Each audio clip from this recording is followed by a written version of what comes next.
Hello, I'm John Bachman. We continue to get new details about that attempted gate crashing at the headquarters of the National Security Agency. One person inside that car was shot and killed. Another was seriously injured. One police officer was also hurt. An NSA spokesman also says shots were fired after those two men who were dressed as women, maybe transgender, they refused to turn away from the gates and crash into that police vehicle. A motive remains unclear at this hour. Authorities do not believe this is any way related to terrorism. The Secret Service has another scandal on its hands. A former special agent, along with a former drug enforcement agent, gets slapped with charges of wire fraud and money laundering today. Both officials are now accused of stealing the Bitcoin digital currency. This all stems from that investigation into the underground drug and black market portal known as Silk Road. Defense Secretary Ash Carter says it's time for the Pentagon to rethink the way it recruits the best and the brightest. For certain specialty jobs like cybersecurity, we need to be looking at ways to bring in more qualified people, even if they're already in the middle of their career, rather than just starting out.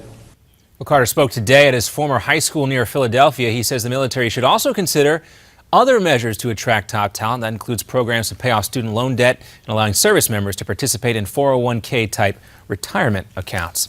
The NFL takes away a draft pick from the Atlanta Falcons and issues a six-figure fine after learning that the team used fake noise at home games.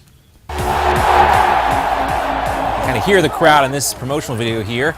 The league slapped the Falcons with a $350,000 fine for violating these rules, which state teams cannot use artificial sound during games.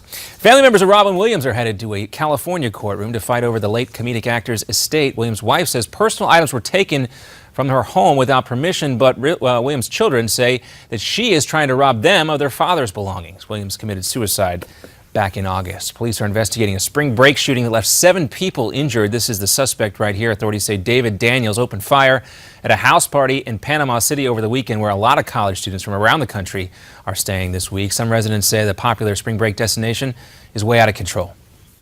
And it's time that we enact some ordinances and enforce the laws that we have to make sure that we get this place under control. Well, a judge set the suspect's bond at $575,000. And Coney Island's famed Cyclone roller coasters is set to reopen next weekend after some thrill seekers got more than they bargained for this past weekend. Lots of people below had their cell phone cameras rolling as emergency crews came on to the rescue. About a dozen people stuck there at the top of the ride. Riders had to slowly walk down the 85 feet of track that goes up before the first drop there. No injuries were reported. The Cyclone turns 88 this year.